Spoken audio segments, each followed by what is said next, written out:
Selamat pagi, Bapak dan Ibu, serta Medifriend semua. Kita berjumpa lagi pada acara live stream Medion. Pada hari ini, live stream Medion sudah memasuki edisi yang ke-40. Untuk Bapak dan Ibu serta Medifriend yang kemarin belum sempat menyaksikan edisi-edisi sebelumnya, masih bisa disaksikan melalui IGTV medion.id. Bagi Bapak dan Ibu serta Medifriend yang baru pertama kali mengikuti acara ini, program live stream Medion kami adakan dengan tujuan memberikan edukasi dan update seputar dunia peternakan, sehingga bisa menjadi sumber informasi dan juga inspirasi bagi banyak pihak. Tidak hanya bagi para pelaku bisnis peternakan, namun juga bagi rekan-rekan akademisi. Bapak dan Ibu serta Medifriend semua, pada hari ini saya Rahmaidin Najis, Sarjana Peternakan, sebagai moderator pada hari ini. Sehari-hari saya bertugas di PT Medion sebagai Distrik Assistant Manager untuk wilayah Palembang yang mencakup area Provinsi Sumatera Selatan, Provinsi Bengkulu, dan Provinsi Kepulauan Bangka Belitung. Pada hari ini telah bergabung juga dengan bersama kami pemateri kita pada hari ini, yaitu Bapak Dr. Hewan Septian Syahriputra. Beliau adalah alumni dari Fakultas Kedokteran Hewan Institut Pertanian Bogor atau sekarang dikenal dengan IPB University. Sehari-hari Pak Dr. Septian di Medion bertugas sebagai tim Technical Education and Consultation. Nah, kemudian di sesi kedua, kami berdua akan mencoba menjawab pertanyaan-pertanyaan yang sudah diajukan oleh Bapak dan Ibu serta Medifriend semua. Untuk pertanyaan seputar topik bahasan pada hari ini, dapat Bapak dan Ibu serta Medifriend semua kirimkan via email ke cs@medion.co.id. Dan nanti Bapak dan Ibu serta Medifriend semua, di akhir live stream kami akan adakan giveaway untuk Bapak dan Ibu serta Medifriend semua. Jadi pastikan Bapak dan Ibu serta Medifriend semua tonton terus acara ini sampai selesai. Baik Bapak dan Ibu serta Medifriend semua, waktunya kita untuk masuk ke sesi yang pertama, yaitu pemaparan dan penjelasan materi yang akan dibawakan secara langsung oleh pemateri Bapak Dr. Hewan Septian. Kepada Pak Dokter, kami persilakan. Ya, baik, saya mulai. Bismillahirrahmanirrahim. Assalamualaikum warahmatullahi wabarakatuh. Selamat siang Bapak dan Ibu sekalian. Salam sehat, salam sejahtera bagi kita semua. Senang sekali ya kita bisa berjumpa pada kesempatan kali ini. Nah, seperti yang kita ketahui bersama bahwa dalam melakukan pemeliharaan unggas, kita terus dihadapkan dengan berbagai tantangan. Salah satunya adalah tantangan dari perubahan-perubahan pola kejadian penyakit. Entah itu penyakit akibat infeksi virus, infeksi bakteri maupun agen penyakit lainnya. Nah, seperti tadi yang sudah disampaikan oleh Pak Aziz, pada kesempatan kali ini saya Septian Syahriputra dari Divisi Technical Education and Consultation PT Medion akan mencoba memberikan sharing mengenai salah satu penyakit yang disebabkan oleh virus, yakni infectious bronchitis atau IB, dan tentunya akan mengulas bagaimana cara atau langkah dalam mengatasi infeksi atau kejadian penyakit ini, dan agar pemeliharaan unggas yang kita lakukan mencapai performa yang benar-benar optimal. Nah, adapun agenda sharing kali ini sudah juga saya susun ke dalam beberapa agenda pembahasan.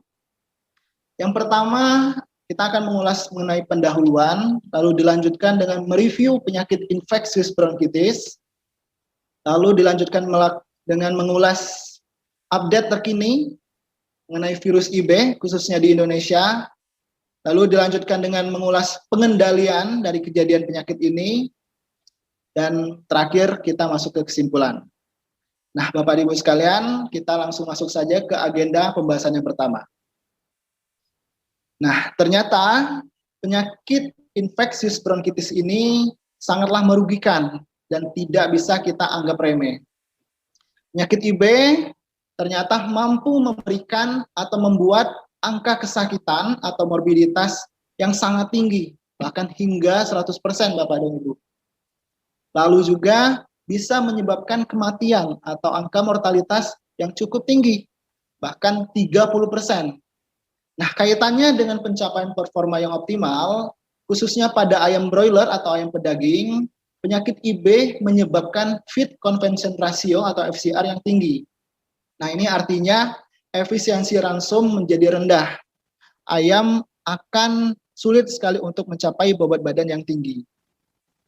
Nah, kemudian terkait pemeliharaan ayam petelur atau layer maupun pembibit atau breeder, penyakit IB menyebabkan penurunan baik secara kualitas maupun kuantitas telur.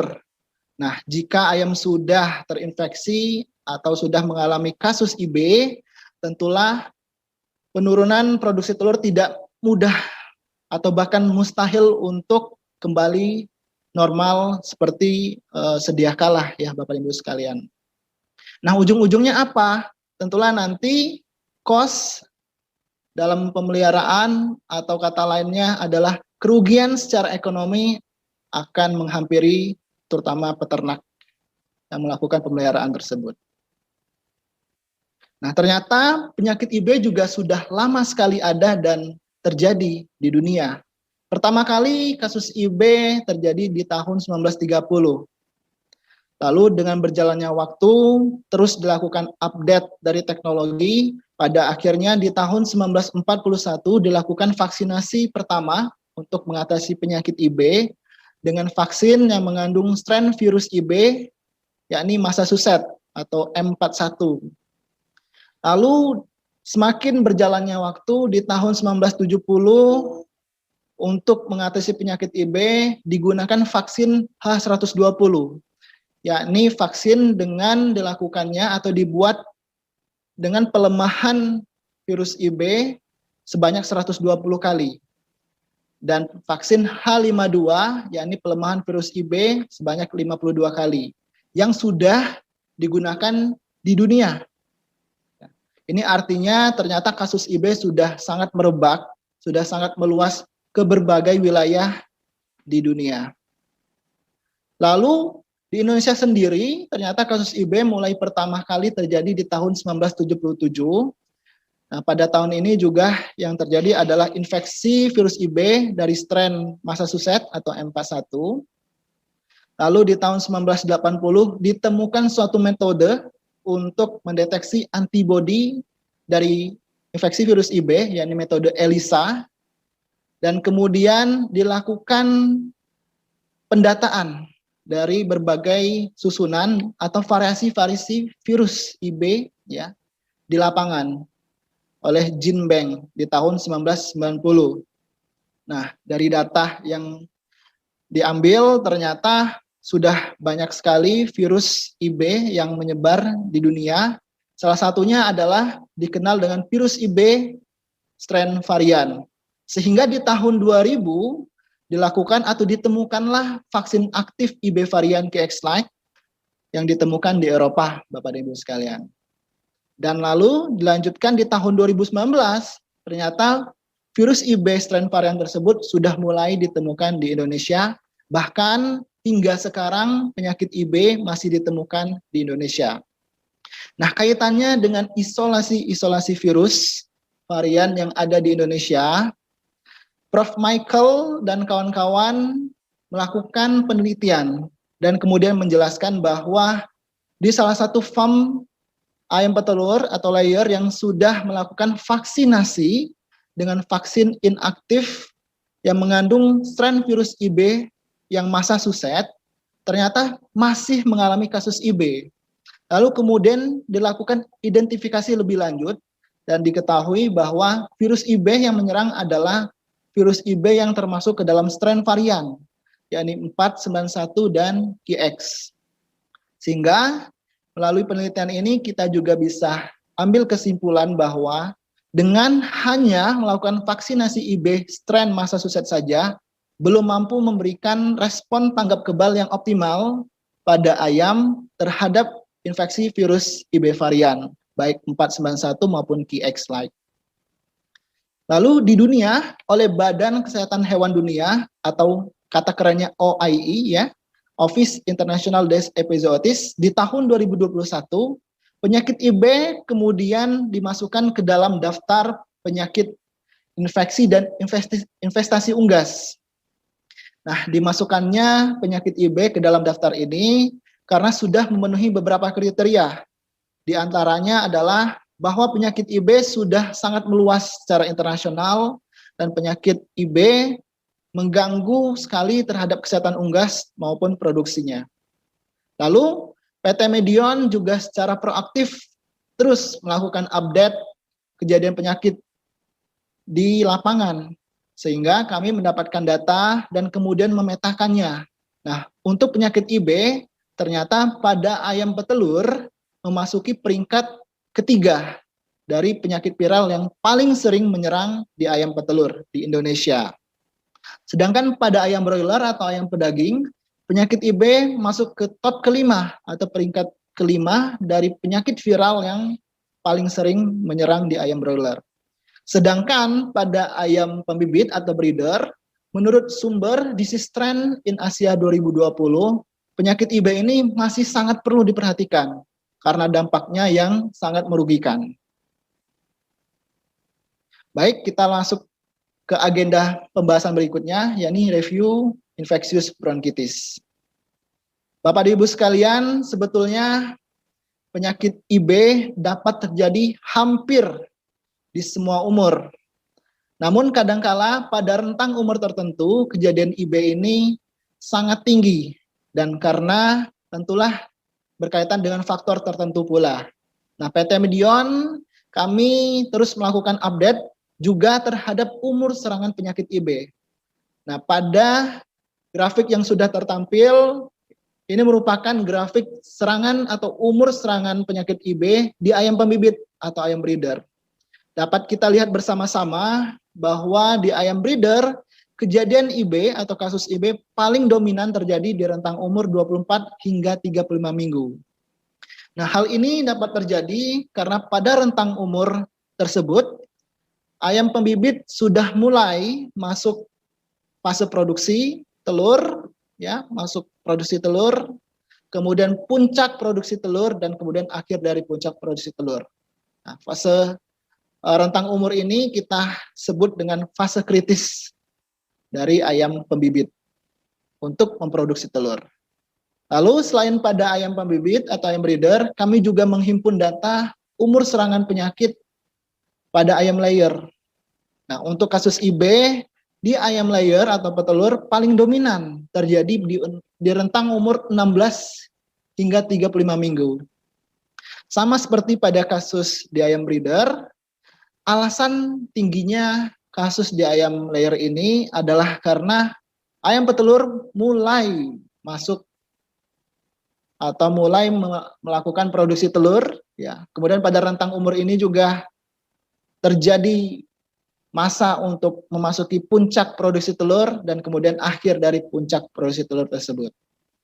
Lalu pada ayam broiler dapat kita lihat pada grafik yang sudah tertampil, kasus IB paling dominan terjadi di rentang umur 22 sampai 28 hari. Nah, umumnya pada ayam broiler di rentang umur ini sudah semakin besar, dan apabila tidak diikuti dengan manajemen yang baik, seperti manajemen kepadatan, kemudian manajemen skam dan lain sebagainya, tidak dilakukan dengan baik, maka tentulah akan semakin meningkatkan kasus IB.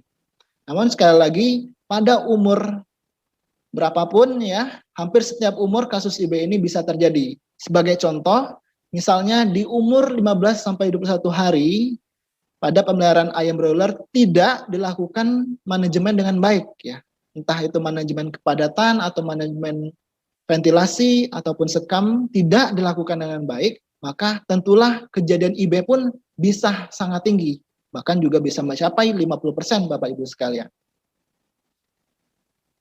Nah, lalu apa sih karakteristik virus penyebab infeksius bronkitis ini?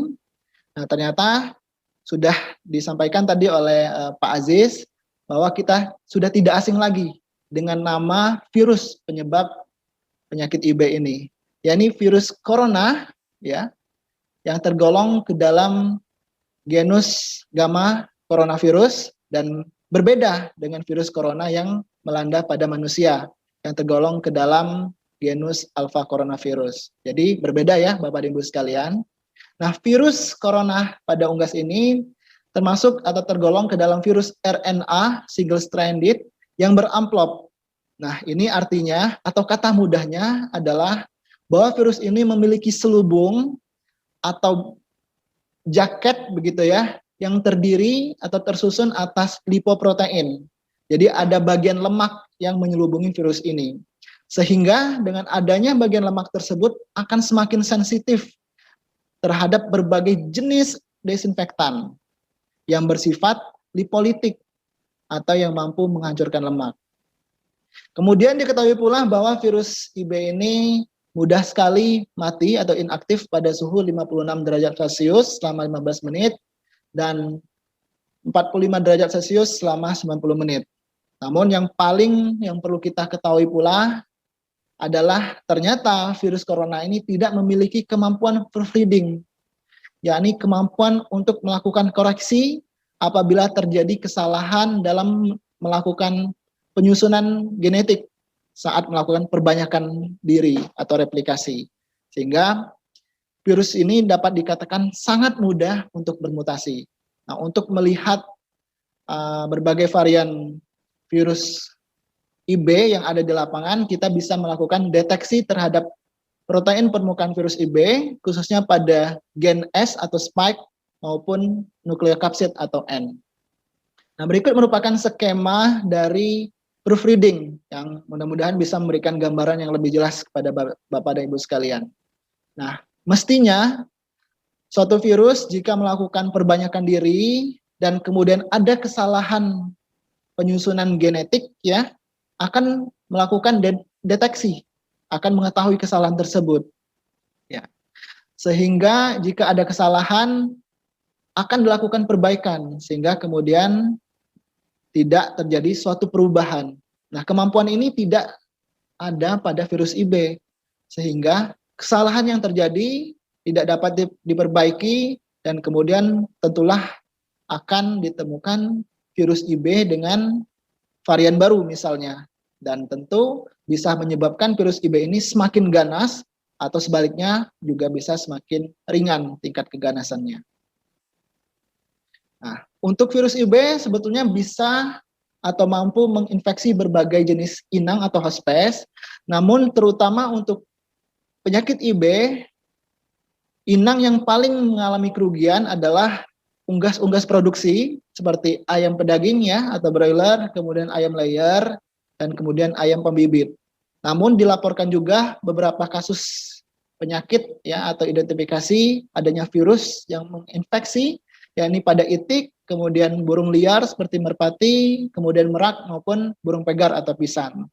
Namun kejadian pada keempat jenis unggas ini belum diketahui secara pasti dampak kerugiannya.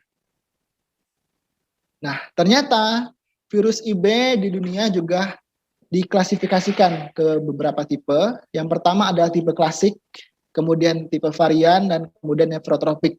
Dan khususnya di Indonesia, virus IB yang bersirkulasi termasuk ke dalam tipe klasik, yakni Massachusetts, dan kemudian tipe varian, baik 793B atau 491, dan KXLAC atau A2. Nah, meskipun nama dari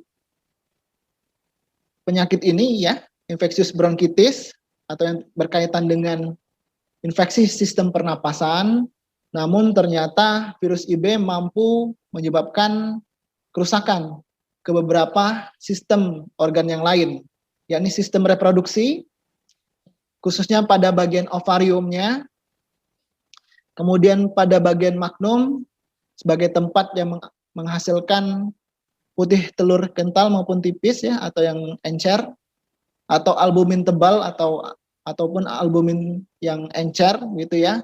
Kemudian bisa juga menyerang pada bagian uterus, yang mana uterus ini akan menghasilkan atau tempat proses terbentuknya cangkang dan pewarnaan cangkang telur. Kemudian selain sistem reproduksi dan sistem pernapasan, virus IB juga diketahui mampu menyerang sistem urinari. Nah, dengan adanya infeksi kepada 3 sistem ini ya, tentulah nanti akan berkorelasi dengan temuan gejala klinis di lapangan dan juga temuan patologi anatomi jika kita melakukan bedah bangkai.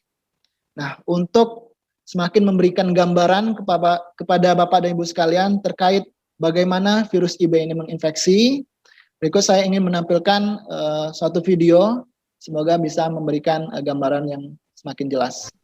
Ya, berikut ini adalah gambaran bahwa di suatu lingkungan peternakan terdapat tantangan oleh virus IB, yakni adanya virus IB yang bersirkulasi di farm tersebut.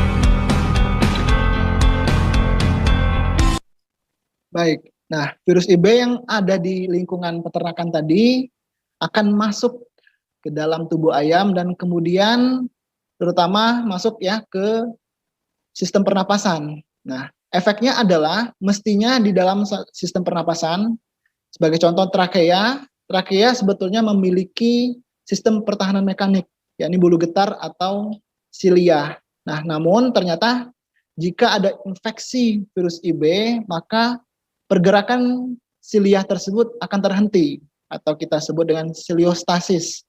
Nah, jika pergerakan silia ini tidak ada atau terhenti, ternyata beberapa literatur menyebutkan infeksi sekunder, sebagai contoh adalah infeksi oleh bakteri misalnya, akan semakin mudah pula untuk masuk ketika ada kejadian virus IB.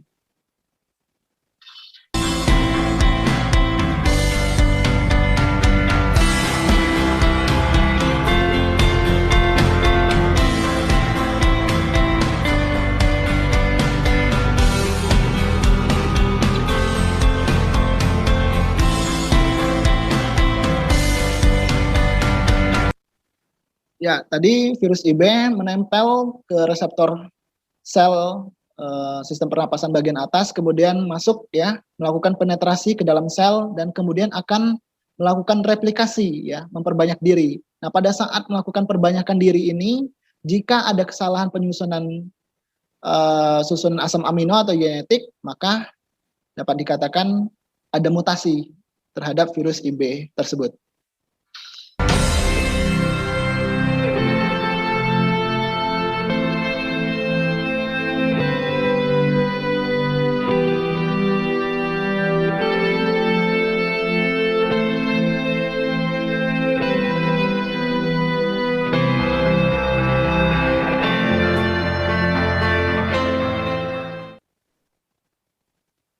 Nah, saya lanjutkan. Kejadian IB ternyata dapat ditularkan dari satu ayam ke ayam yang lain secara horizontal, baik secara langsung maupun tidak langsung, Bapak Ibu sekalian. Nah, untuk secara langsung artinya ayam yang sakit berkontak langsung dengan ayam yang sehat, kemudian ayam sehat ini akan kemudian sakit. Ya. Namun jika secara tidak langsung artinya ayam yang sakit, leleran hidungnya, kemudian atau mungkin fesesnya mengkontaminasi pakan atau air minum, atau peralatan peternakan yang lainnya, atau bahkan peralatan atau baju atau pakaian yang dipakai oleh personil kandang yang kemudian berkontak dengan ayam yang sehat, maka ayam yang sehat ini akan kemudian sakit. Nah, kemudian waktu yang dibutuhkan oleh virus IB untuk masuk ke dalam tubuh seekor ayam dan kemudian ayam tersebut menjadi sakit, kita sebut dengan masa inkubasi. Nah, untuk kasus IB ini sangat cepat. Nah, ini terjadi hanya 18 sampai 36 jam, Bapak Ibu sekalian. Nah, jika ayam sudah terlanjur sakit oleh virus IB atau infeksi virus IB, maka beberapa temuan gejala klinis yang dapat kita lihat di lapangan antara lain sebagai berikut. Nah, untuk temuan dari sisi serangan di sistem pernapasan, kita bisa melihat ayam tersebut mengalami gasping ya, atau sulit bernapas. Sehingga pada kasus IB seringkali namanya disebut-sebut juga dengan istilah gasping disease ya. Lalu dari sisi sistem reproduksi yang terserang, di lapangan kita bisa menemukan adanya telur yang abnormal, yakni bentuk cangkangnya yang tidak simetris ya. Kemudian terlihat lebih pucat ya atau lebih putih. Kemudian kalau kita rasakan lebih tipis ya dan kemudian agak kasar cangkangnya. Dan sangat berbeda sekali dengan telur yang normal, yakni oval ya, bentuknya simetris, kemudian warna lebih gelap coklat gitu ya, dan kemudian cangkangnya juga lebih tebal. Lalu kalau kita pecahkan telur yang seperti ini ya, yang tidak normal ini, biasanya atau kadang-kadang kita bisa menemukan adanya titik berwarna merah di kuning telur atau blood spot. Ya. Hal ini terjadi karena ada perdarahan di bagian ovarium. Ya. Kemudian kalau kita juga lihat secara lebih detail, pada bagian albumin tebalnya, ya, kemudian ada albumin encer atau putih telur kental maupun putih telur encer, ini batasnya juga tidak terlalu jelas. Ya. Nah, ini disebabkan karena adanya serangan atau kerusakan pada bagian magnum sistem reproduksi ayam. Dan sangat berbeda sekali dengan telur yang normal, Bapak Ibu sekalian. Nah, kemudian dari sisi sistem reproduksi juga, kita bisa menemukan ayam dengan gejala yang disebut penguin syndrome. Ya. Ada gambaran atau tampilan ayam yang bentuknya seperti penguin. Karena terlihat ada perbesaran pada bagian perut, kemudian ayamnya melebarkan kaki kanan maupun kaki kirinya, lalu duduk seperti penguin. Sehingga kita sebut dengan sindrom penguin. Hal ini terjadi karena adanya perbesaran di bagian perut akibat di bagian sistem reproduksi ayam, khususnya di oviduct, ada membran yang berisi cairan yang sangat banyak. Kita sebut dengan kista atau kista oviduct. Nah, oleh karena itu, apakah Bapak dan Ibu sekalian pernah melihat ayam dengan gejala seperti ini? Jika pernah, maka diagnosa Bapak dan Ibu sekalian bisa mengarah ke diagnosa infeksius bronkitis. Lalu hubungan kejadian IB atau kasus IB terhadap gejala klinis maupun umur dari serangan penyakit. Berikut saya ingin memberikan gambaran terhadap hal tersebut. Nah, jika ayam ya khususnya pada ayam petelur dan ayam pembibit, jika terinfeksi virus IB pada masa-masa starter, ya, maka umumnya gejala yang terlihat adalah gangguan pernapasan. Lalu jika terjadi serangan pada umur starter ini, pada akhirnya nanti di fase produksi atau fase layer, ayam akan tidak bertelur, ya, atau kita sebut dengan petelur palsu. Hal ini terjadi karena tidak adanya perkembangan pada ovarium ayam sama sekali. Atau ada perkembangan namun sangat sedikit telur yang dihasilkan, sehingga produksi telur pun akan sangat rendah. Lalu jika infeksi terjadi pada umur grower, maka dapat kita temukan umumnya adalah gangguan pernapasan. Sedangkan pada infeksi yang terjadi di ayam layer atau memasuki fase produksi telur, umumnya kita bisa menemukan gangguan pernapasan, ya, gejala klinisnya, kemudian adanya penurunan baik secara kuantitas maupun kualitas telur. Oleh karena itu kita bisa berkorelasi ya atau mengevaluasi kasus atau temuan gejala klinis yang kita temukan di lapangan terhadap umur serangan infeksi, virus dari penyebab penyakit IB ini. Lalu kita lanjutkan dengan mengulas hasil bedah bangkai atau temuan patologi anatomi. Dari sistem pernapasan, jika terjadi kasus IB, tentulah akan ada kita temukan peradangan pada sistem pernapasan bagian atas. Nah, khususnya pada penyakit infeksius bronkitis ini, kita bisa menemukan adanya peradangan ya, kemerahan pada percabangan trakea atau bifurcatio trachealis. Nah, temuan ini cukup khas ya yang terjadi pada kasus IB, sehingga sekali lagi kita bisa menguatkan dugaan kita terhadap adanya infeksius atau infeksi dari penyebab virus dari penyebab penyakit IB ini ya. Lalu masih dengan sistem reproduksi, nah ini kita bisa menemukan adanya kista oviduct dengan isi cairan yang sangat banyak. Nah, umumnya kita temukan pada bagian oviduct atau saluran reproduksi yang bagian kiri. Sedangkan jika kista oviduct ini terjadi pada bagian oviduct yang sebelah kanan, cairan yang kita temukan akan lebih sedikit. Nah, ini akan berkorelasi jika gejala klinis yang terjadi di lapangan adalah penguin syndrome, umumnya yang terjadi adalah terbentuknya kista pada oviduct yang bagian kiri. Dan ini sangat berbeda sekali dengan oviduct yang normal ya, Bapak Ibu sekalian. Lalu dari sistem urinari, penyakit IB mampu menyebabkan ginjal bengkak ya. Harusnya ginjal yang normal tingginya tidak melebihi tulang punggung ayam. Sedangkan pada ayam yang sudah terinfeksi virus IB mampu menyebabkan kebengkakan yang sangat parah ya. Kebengkakan yang sangat parah bahkan membuat tulang punggung tidak terlihat ya. Lalu kalau kita perhatikan pada gambar B yang tertampil ini, ginjal ayam terlihat ada bagian yang berwarna putih-putih. Nah, ini merupakan timbunan asam urat, sehingga ginjal yang seperti ini kita sebut pula ginjal batik atau ginjal membatik. Selain pada ginjal, ternyata di saluran kemih ayam atau ureter juga kita bisa temukan adanya timbunan asam urat. Nah, ini akan berkorelasi dengan temuan di lapangan. Biasanya kita akan menemukan adanya feses yang sangat banyak asam urat di situ. Nah, ini dapat kita temukan pada kejadian-kejadian kasus IB yang kronis ya, atau kejadiannya sudah cukup lama, berminggu-minggu atau berbulan-bulan. Nah, selain temuan gejala klinis maupun patologi anatomi yang tadi sudah saya sampaikan, kami PT Medion juga melakukan konfirmasi gejala klinis dan patologi anatomi dari ayam yang benar-benar positif infeksi virus IB secara uji PCR. Nah, pada ayam pembibit atau ayam breeder, gejala klinis yang paling sering muncul adalah kelemahan. Sedangkan gejala ngorok paling sering muncul pada ayam layer maupun broiler. Lalu untuk temuan patologi anatomi ketika dilakukan bedah bangkai, di ayam pembibit ditemukan paling sering adalah peradangan pada saluran reproduksi atau salpingitis, sedangkan pada ayam layer peradangan pada laring ya atau laringitis, kemudian pada ayam broiler peradangan pada trakea atau trakitis.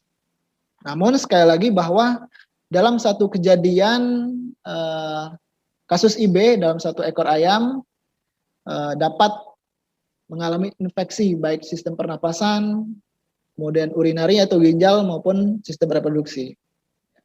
Nah, dari tabel ini pula dapat kita simpulkan bahwa untuk gejala klinis maupun perubahan patologi anatomi di saluran pernapasan adalah yang paling sering ditemukan pada ayam yang benar-benar positif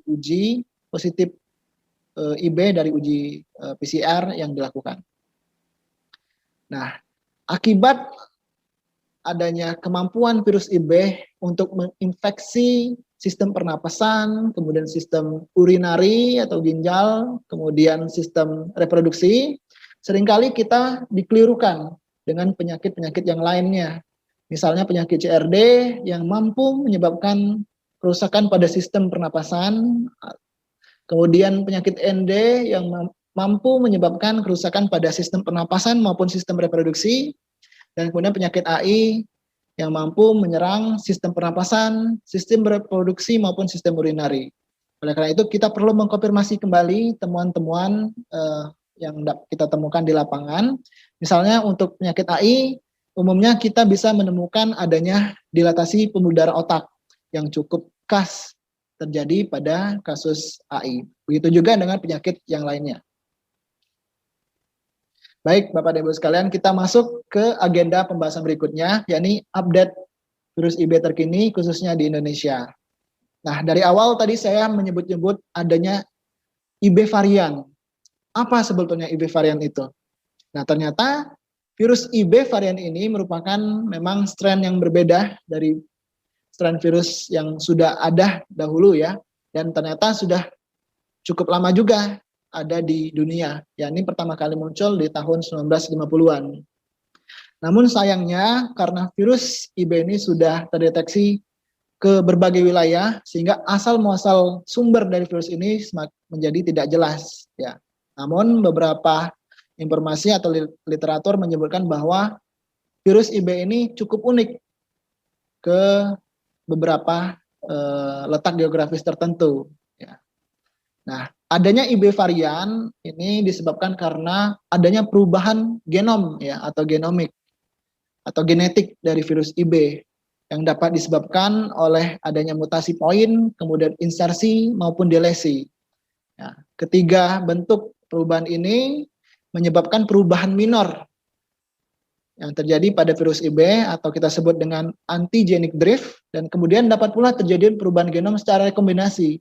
Nah, ini dapat menyebabkan perubahan virus secara mayor ya, perubahan virus secara mayor atau kita sebut dengan antigenic shift. Nah, PT Medion melalui perkembangan teknologi yang sudah ada terus melakukan update ya terhadap sirkulasi virus IB yang ada khususnya di Indonesia. Lalu kemudian data isolasi dan identifikasi yang kami lakukan, kami himpun dan kemudian kami munculkan ke dalam suatu pohon kegerabatan atau phylogenetic tree isolat virus IB PT Medion ya, seperti yang tertampil pada layar. Nah, dari isolasi dan identifikasi yang kami lakukan, ternyata virus IB yang bersirkulasi di Indonesia selama 4 tahun terakhir, yakni di tahun 2018 hingga April 2021, termasuk ke dalam grup TX-like dan M41-like, yang mana grup ini ya, kedua grup ini merupakan atau tergolong ke dalam strain virus IB varian. Namun untuk grup KX-like ternyata ditemukan pada ayam broiler, layer, dan breeder, dan menentukan atau merupakan penyebab paling dominan kejadian dari kasus IB. Sedangkan untuk grup M41-like hanya ditemukan sekali, yakni pada ayam layer. Nah, berikut juga adalah sebaran ya atau peta sebaran dari virus atau isolat virus IB yang kami temukan. Nah, untuk strain KX-like memang sangat mendominasi dan tersebar hampir ke berbagai wilayah di Indonesia, baik itu Pulau Sumatera, Jawa, Kalimantan maupun Sulawesi, dan tidak menutup kemungkinan wilayah-wilayah yang lain pun sudah ada virus KX-like ini. Dan untuk M41-like kami temukan di Pulau Kalimantan. Nah, Bapak dan Ibu sekalian, kita masuk ke agenda pembahasan berikutnya, yaitu pengendalian. Nah, tentulah selama kita melakukan pemeliharaan unggas, kita tidak menginginkan ayam yang kita pelihara sakit, sehingga performa yang optimal yang ingin kita capai tidak bisa didapat dengan sempurna. Sehingga kita perlu sekali untuk melakukan pencegahan. Nah, pencegahan yang terbaik adalah dengan melakukan kombinasi biosecurity, ya, yakni untuk memberikan perlindungan dari luar tubuh ayam, dan kemudian melakukan penerapan vaksinasi yang tepat untuk memberikan perlindungan dari dalam tubuh ayam. Nah, khususnya untuk IB, sebaiknya kita melakukan penerapan program vaksinasi dengan mengkombinasikan pemberian vaksin IB yang klasik, yakni yang masa suset tadi ya, dan kemudian vaksin IB yang mengandung komposisi virus IB varian. Sehingga respon tanggap kebal yang dihasilkan dari vaksinasi tersebut akan semakin luas, akan semakin maksimal pula. Dan tentulah virus komposisi vaksin yang ada pada produk vaksin yang diberikan mestilah sesuai dengan virus IB yang bersirkulasi pada khususnya di daerah Indonesia, sehingga kekebalan yang dihasilkan pun akan lebih homolog juga. Nah, kaitannya dengan biosecurity, selain secara konseptual ya, penerapan biosecurity secara konseptual, kemudian secara struktural, nah, selama masa pemeliharaan kita harus melakukan prinsip biosecurity yang lain, ya ini secara operasional. Nah, untuk secara operasional ini antara lain kita bisa melakukan tindakan isolasi. Nah, misalnya dengan melakukan penerapan 3 zona, baik zona hijau, merah maupun kuning. Kemudian dapat pula melakukan pemisahan, ya, membuat tata letak dari farm atau kandang yang kita gunakan terpisah dari ternak yang lain, ya, sehingga akan mencegah bibit penyakit dari luar masuk ke lingkungan peternakan. Kemudian dari sisi lalu lintas, kita perlu juga membatasi siapa saja sih yang boleh masuk ke dalam farm ataupun ke dalam kandang gitu ya, dan juga membatasi siapa saja yang keluar dari farm atau kandang. Termasuk selain manusianya juga alat transportasi yang digunakan, tidak boleh sembarangan masuk ke dalam farm. Hal ini sekali lagi bertujuan untuk mencegah penularan penyakit IB.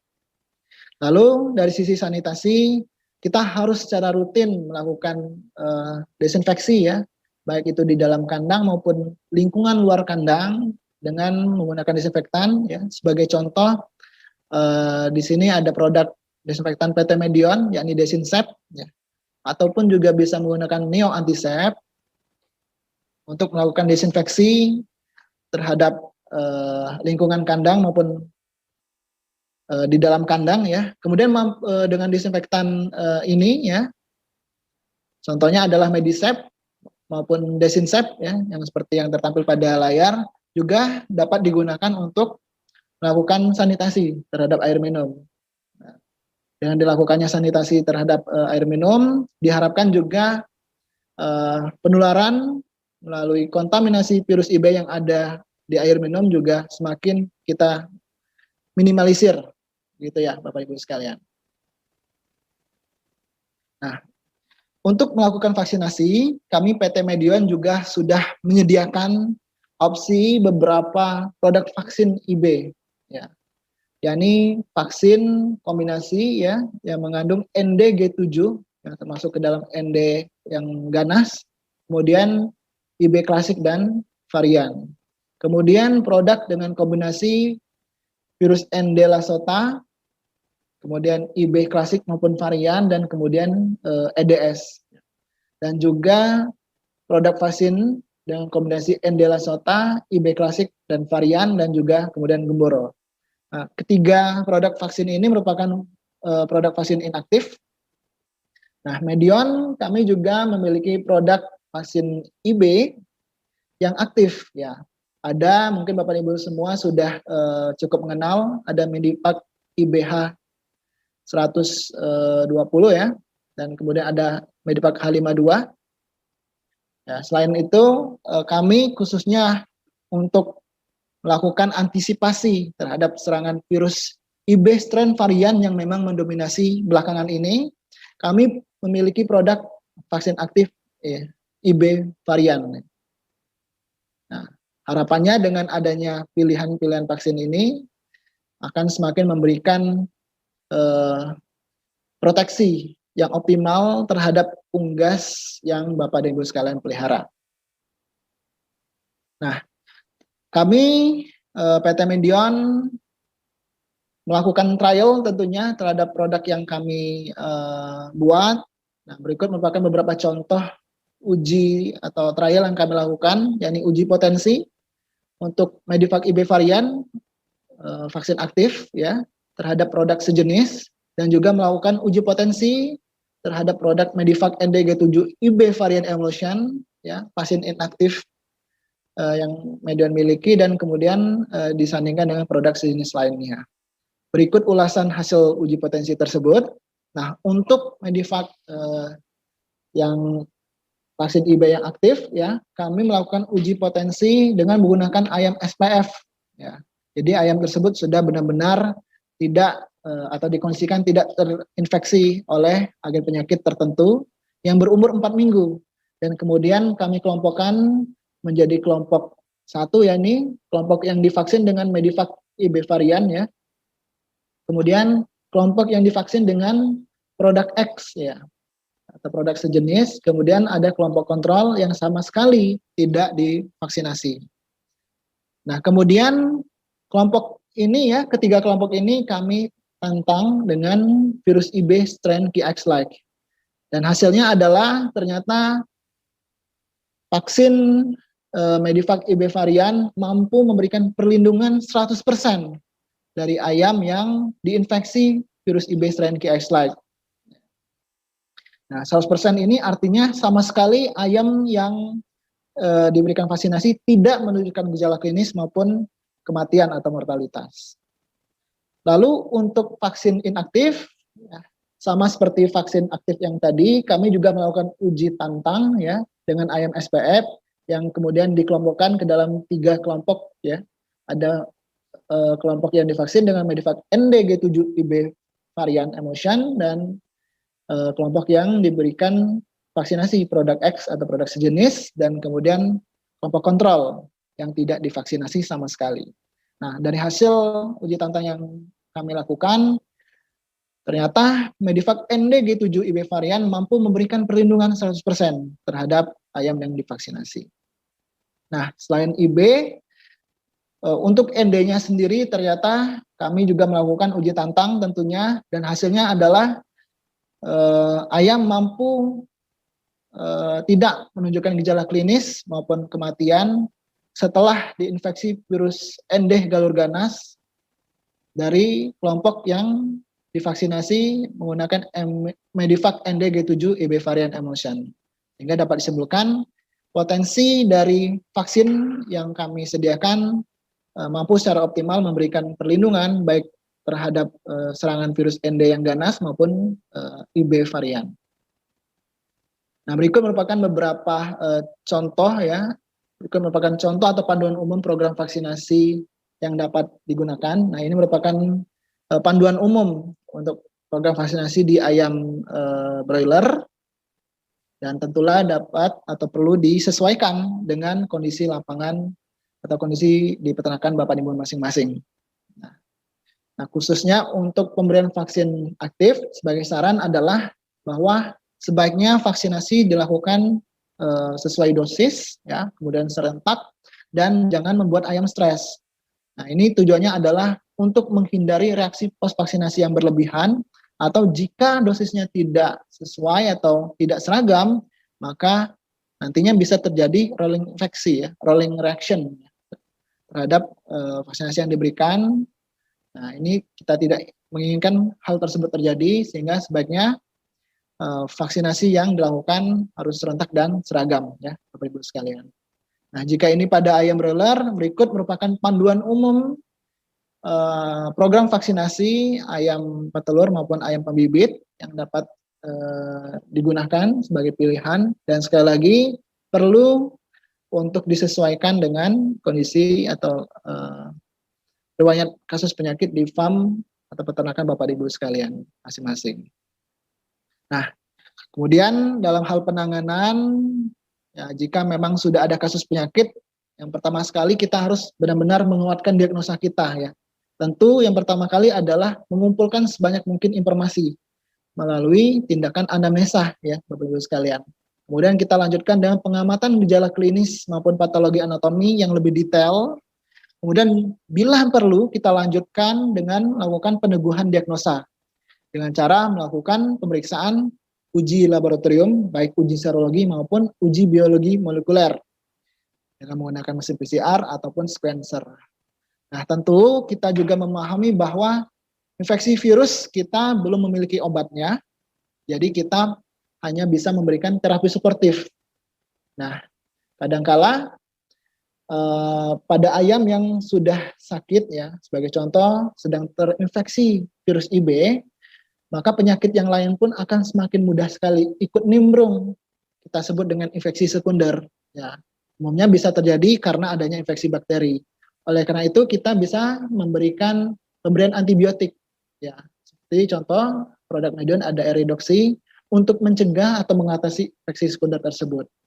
Lalu untuk semakin meningkatkan daya tahan tubuh ayam, kita juga perlu memberikan elektrolit atau multivitamin atau bahkan imunomodulator atau imunostimulan ya. Sebagai contoh ada Imustim ya, produk Medion untuk semakin meningkatkan daya tahan tubuh ayam. Ya. Dan kemudian dengan ayam yang menunjukkan gejala pernapasan yang sangat parah, ya, kita Medion juga memiliki produk respiratoran yang mampu memberikan kebermanfaatan untuk mengatasi peradangan pada sistem pernapasan atas tersebut dan juga melegahkan dari sistem pernapasan tersebut. Ya. Lalu kita juga perlu meningkatkan manajemen pemeliharaan ya semakin baik selama kasus terjadi, lalu menerapkan sanitasi ya, baik kandang, kemudian lingkungan kandang, kemudian air minum ya, perlu kita lakukan penerapan yang semakin baik, kita improvisasi. Lalu jika yang terkena adalah ayam petelur ya, dan terdapat kandang lain di sekitar dari kandang yang terinfeksi atau yang sedang mengalami wabah, kandang yang lain itu perlu kita lakukan revaksinasi ya, atau istilahnya ada revaksinasi darurat pada ayam di sekitar kandang ya, pada kasus yang terjadi. Nah, vaksinasi atau revaksinasi darurat ini dapat menggunakan vaksin inaktif ya. Ini misalnya vaksin yang dimiliki Medion yang mengandung virus IB dengan strain klasik maupun strain varian, sehingga kekebalan yang dihasilkan pun akan semakin luas dan optimal. Ya, kita masuk ke agenda berikutnya, bahwa akhir kata ya,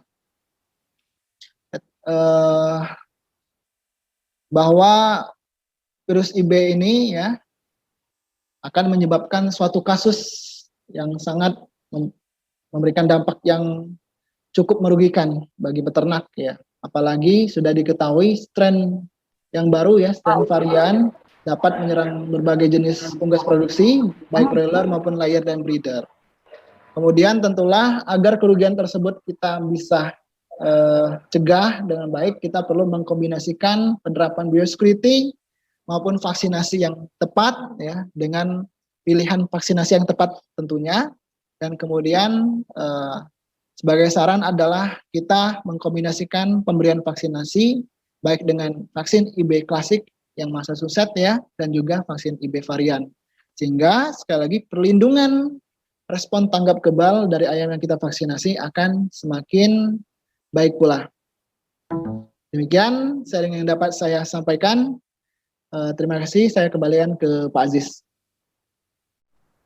Baik, Bapak dan Ibu serta Mediplan semua, itu penjelasan atau pemaparan dari pemateri kita pada hari ini perihal topik tentang kasus IB. Nah, sekarang Bapak dan Ibu serta Mediplan semua, untuk kira-kira waktunya 5 menit, kita akan break terlebih dahulu. Nanti Bapak dan Ibu serta Mediplan semua bisa langsung join kembali di live stream Medion. Pertanyaan-pertanyaan yang sudah masuk dari Bapak dan Ibu serta Mediplan semua akan kita coba jawab dan balas satu persatu. Jadi jangan lupa dan jangan sekali-kali lupa Bapak dan Ibu dan Mediplan untuk join kembali setelah break 5 menit ini.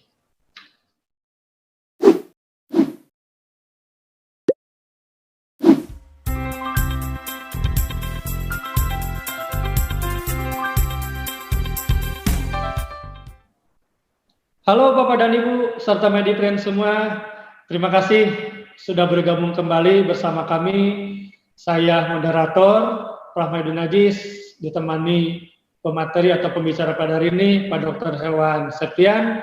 Kita kembali ke live stream Medion untuk masuk ke sesi tanya jawab. Untuk Bapak dan Ibu dan Mediplan semua, Yang belum gabung, ayo kita segera bergabung karena kita akan segera mulai sesi yang juga sangat penting, yaitu sesi tanya jawab. Baik, Pak Dokter, kita akan langsung mulai dengan pertanyaan yang pertama.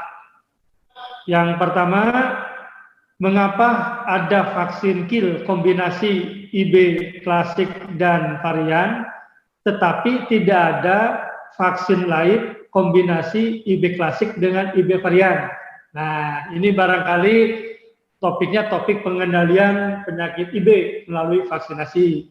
Jadi saya ulangi, mengapa ada vaksin kombinasi IB klasik dan varian, kill-nya, tetapi tidak ada kombinasi IB klasik dan varian untuk vaksin lainnya? Silakan Pak Dokter untuk menjawab. Ya, terima kasih Pak Aziz. Saya rasa ini pertanyaan bagus sekali ya. Kenapa tidak ada vaksin aktif kombinasi gitu ya, yang klasik dan varian dalam satu produk? Nah, ternyata vaksin aktif tentulah kita paham ya, masih mengandung virus yang masih hidup dan memiliki peluang terjadinya pertukaran genetik ya, karena dia masih atau tidak memiliki kemampuan untuk proofreading yang tadi saya paparkan. Apalagi kalau ada dua virus dalam satu produk ya, ada dua virus, maka peluang untuk bertukar secara genetik tersebut akan semakin tinggi pula, sehingga mutasi virus, khususnya virus IB ini juga akan semakin tinggi peluang kejadiannya. Dan tentulah ini kita tidak inginkan. Karena kenapa? Kita khawatir nanti kalau sudah terbentuk suatu strain virus baru akibat adanya pertukaran genetik ini, maka vaksinasi yang kita buat ya, produk vaksin yang kita gunakan menjadi tidak efektif kembali ya terhadap serangan virus IB. Ya. Nah, kemudian sementara kalau untuk vaksin inaktif ya kita paham ya bersama-sama bahwa virusnya sudah kita matikan ya atau inaktif ya, sehingga tidak ada peluang untuk virus IB tersebut untuk melakukan pertukaran genetik sehingga mutasi dapat tidak terjadi. Begitu mungkin Pak Aziz untuk pertanyaan tersebut. Ya, terima kasih Pak Dokter. Belum lagi nanti ada kemungkinan terjadinya shedding virus Pak Dokter ya. Ya, betul sekali Pak. Makin meningkatkan cemaran virus lain di lapangan. Ya. Gitu. Mudah-mudahan kepada peserta yang bertanya dapat puas. Nanti untuk lebih detailnya akan kita bantu juga via email ya dijawabnya. Ya. Baik, perihal vaksinnya Bapak dan Ibu tidak khawatir, silakan hubungi tim lapangan Medion di kota ataupun tempat berada Bapak dan Ibu. Vaksin IB kill itu sangat komplit, bisa menghubungi tim lapangan Medion di kota masing-masing. Baik Pak Dokter, kita lanjutkan ke pertanyaan kedua. Ada beberapa virus IB varian dan virus IB klasik. Ya, tadi sudah disampaikan oleh Pak Dokter bahwa ternyata virus IB itu ada yang varian dan ada yang klasik. Nah, pertanyaannya adalah apakah gejala klinis dan perubahan patologis virus-virus tersebut sama atau tidak? Gitu. Atau lebih dipertajam lagi, kira-kira ada yang bisa membedakan tidak? Mana ayam yang terkena virus IB varian dan mana ayam yang terkena oleh virus IB klasik. Silakan Pak Dokter untuk. Baik, terima kasih pertanyaannya juga ini bagus sekali ya pertanyaannya. Memang betul ternyata beberapa literatur ya, beberapa penelitian dilakukan ya, bahkan di dunia dilakukan penelitian bahwa beberapa strain dari virus IB ini tidak memiliki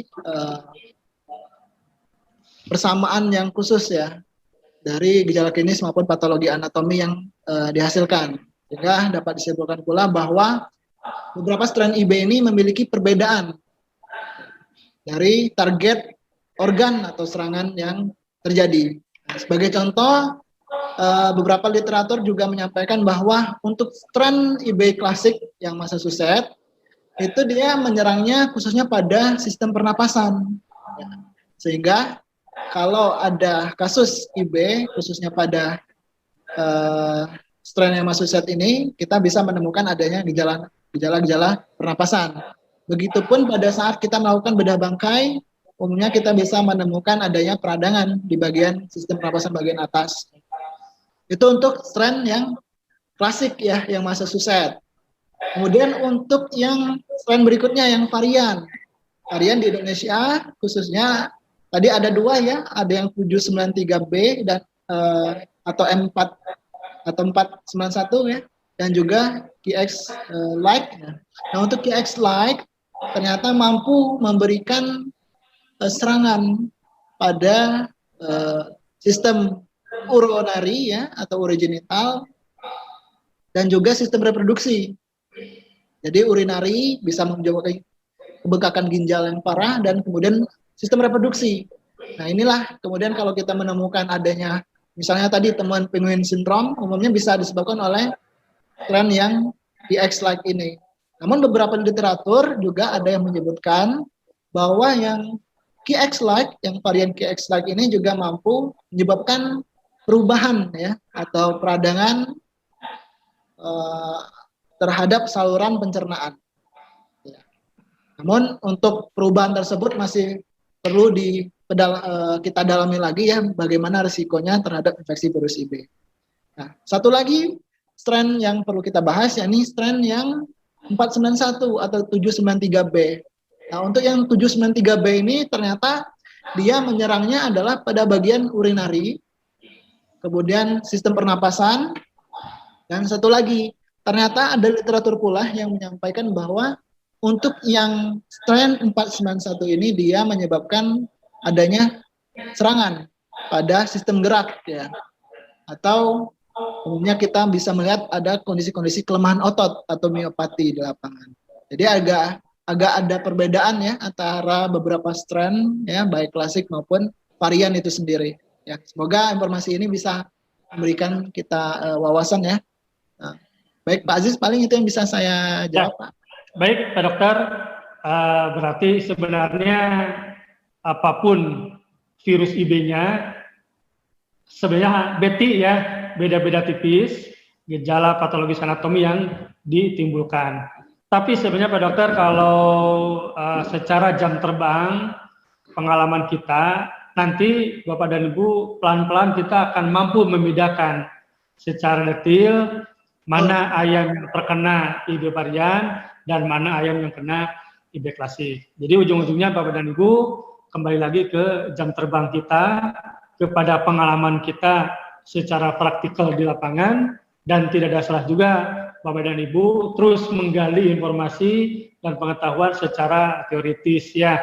Bisa menghubungi tim lapangan Medion di tempat atau di kota tempat Bapak dan Ibu berada, bisa juga menghubungi di Info Medion. Itu Pak Dokter ya, sehingga akhirnya kita akan mempunyai keilmuan dan jam terbang yang tinggi sehingga nanti bisa membedakan mana ayam yang terkena virus IB klasik, mana ayam yang terkena virus IB varian.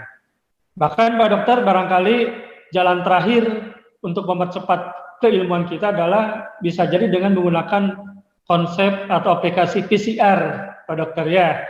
Betul. Nah, bicara tentang PCR, Bapak dan Ibu, ini lagi rame nih, ada PCR tentang COVID-19, gitu ya. Sudah tidak asing lagi istilah PCR. Nah, Pak Dokter, bincang-bincang perihal PCR, ada nih pertanyaan yang ketiga terkait PCR, ya. Pertanyaannya seperti ini, Pak Dokter. Bagaimana membedakan kasus di lapangan karena gejala post-vaksinasi IB atau adanya outbreak virus IB, gitu.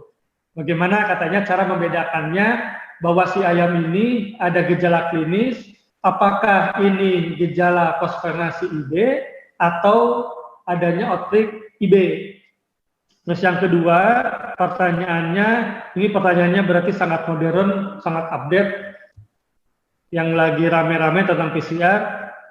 Berapa lama Pak Dokter virus vaksin IB yang telah kita vaksinkan bisa terdeteksi oleh PCR. setelah melakukan vaksinasi.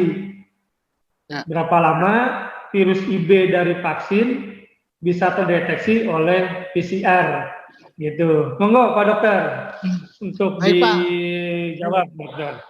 Baik, ini saya senang sekali Pak, banyak audiens pada siang hari ini ya, melek teknologi ini Pak. Iya. Ya, PCR ya Pak ya. Nah, memang betul.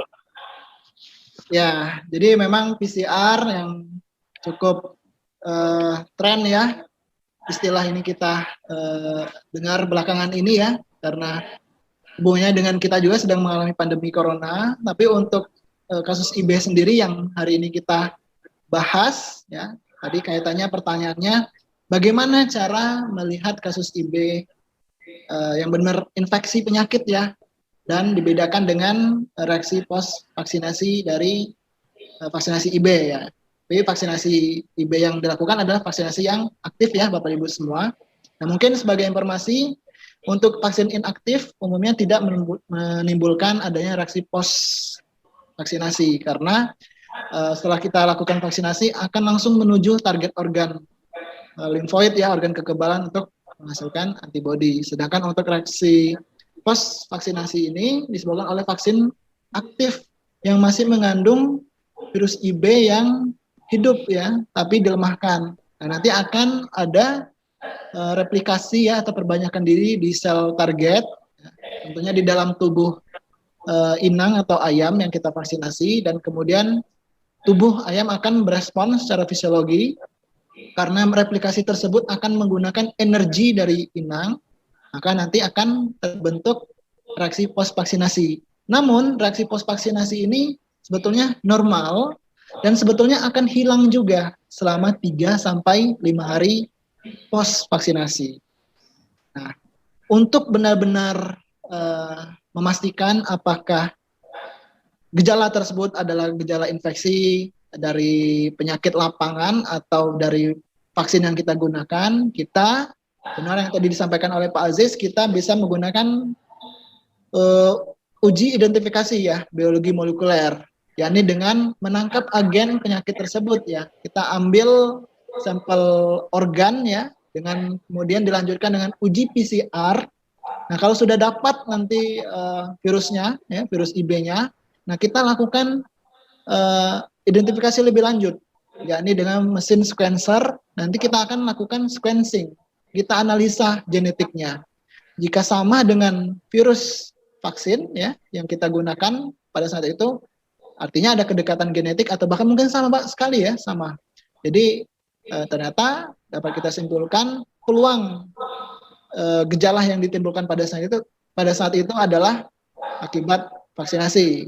Namun kalau ternyata hasil sequencing yang kita dapati adalah berbeda dari virus vaksin aktif yang kita gunakan, maka tentulah itu adalah virus IB lapangan dan perlu kita lakukan antisipasi segera ya terhadap keberadaan virus tersebut.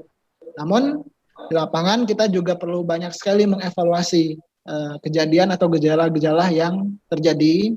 Kita lakukan pemeriksaan dari riwayat kasus yang pernah terjadi sebelumnya, kemudian umur serangan di periode sebelumnya, apakah memang ada kasus-kasus yang terjadi pada ayam umur muda atau pada saat vaksinasi tersebut dilakukan, gitu ya.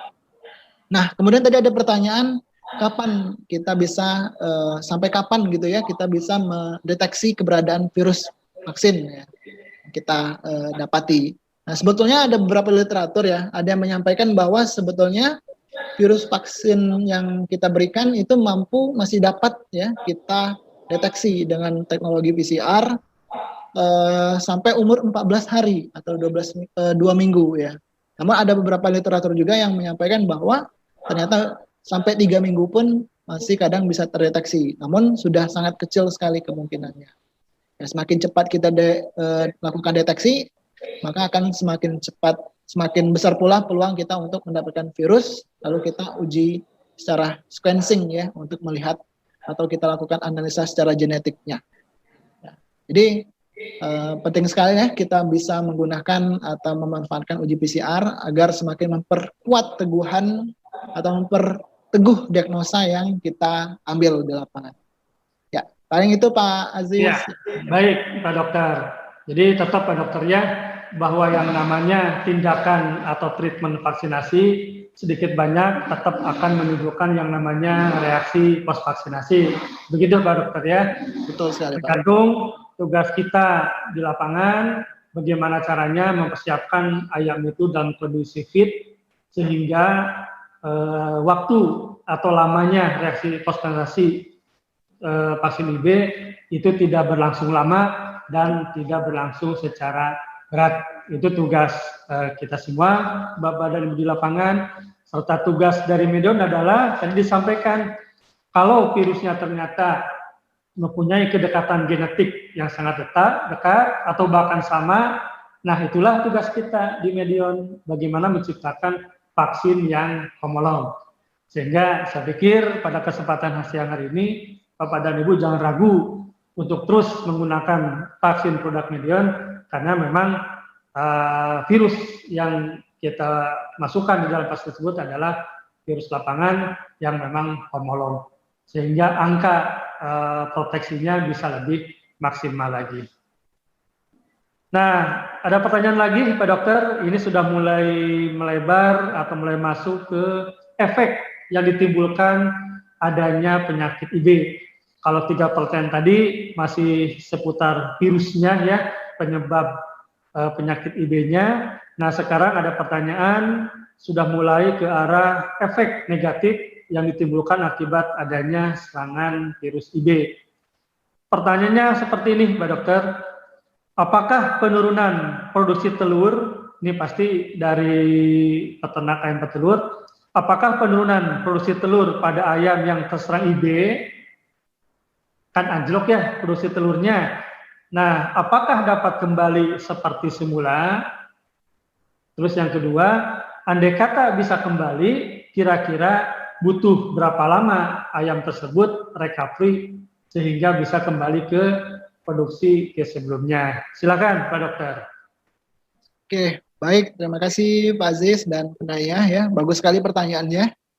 Nah, kita memang perlu sekali banyak melakukan studi literatur ya. Dan beberapa literatur yang saya dapati sebetulnya ada yang menyebutkan bahwa infeksi virus IB ini ya yang menyebabkan penurunan produksi telur bisa balik ya sekitar 6-8 minggu. Hanya saja kalau kejadian tersebut sangat ringan ya, ringan sekali dan IB-nya juga murni ya atau single.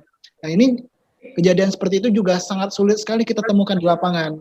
Atau dengan kata lain, khususnya di Indonesia, untuk kembalinya produksi telur tersebut akan semakin sulit atau bahkan dikatakan sudah mustahil untuk balik normal seperti sedia kala. Nah, berikut saya ingin memperlihatkan sebuah grafik ya dari penurunan atau pola penurunan dari infeksi virus IB. Kita yang pada kesempatan kali ini kita fokuskan pada penyakit IB. Nah, ternyata kalau sudah ada infeksi penyakit, ya khususnya IB, produksi telur akan turun, ya akan turun.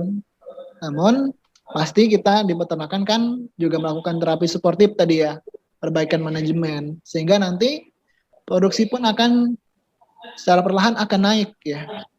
Naik. Namun sayangnya untuk mencapai produksi yang normal ini juga sudah sangat jauh ya, sudah sangat sulit sekali untuk kita capai.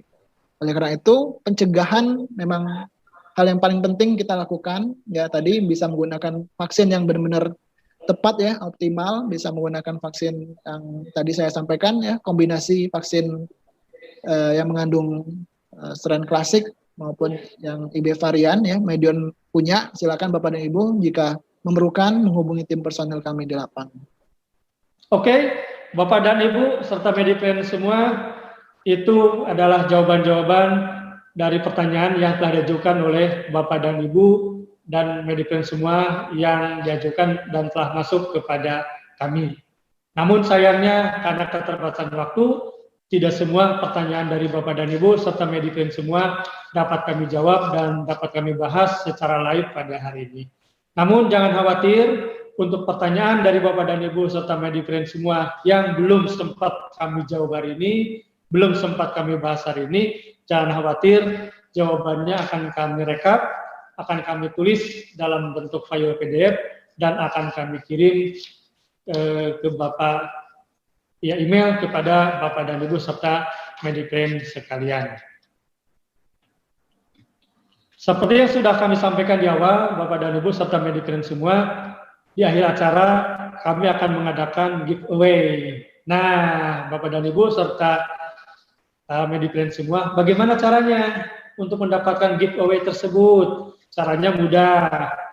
Bapak dan Ibu serta Medifriend semua cukup menjawab pertanyaan seputar topik yang akan kita posting hari ini di IG Story. Jadi jangan lupa cek IG Story Medion.id setelah acara live stream ini berakhir. Pemenang akan diumumkan di IG Story. Jadi jangan lupa Bapak dan Ibu serta Medifriend semua untuk follow medion.id, dan juga jangan lupa untuk subscribe website kami di www.medion.co.id. Akhir kata Bapak dan Ibu serta Medifriend semua, kami ucapkan terima kasih dan sampai jumpa di live stream Medion episode berikutnya.